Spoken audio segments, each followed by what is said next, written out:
Hi guys, in this video we're going to take a look at how you can turn on unlimited use of cellular data to upload and download to iCloud photos on the iPhone 13 running iOS 15. First, let's go back to the home screen by swiping up at the bottom of the screen.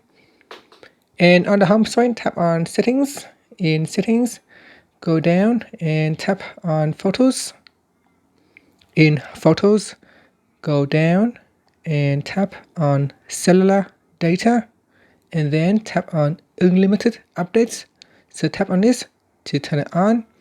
Once this option is switched on, then it said that turn on for unlimited use of cellular data to upload and download to iCloud photos when you are not connected to Wi-Fi.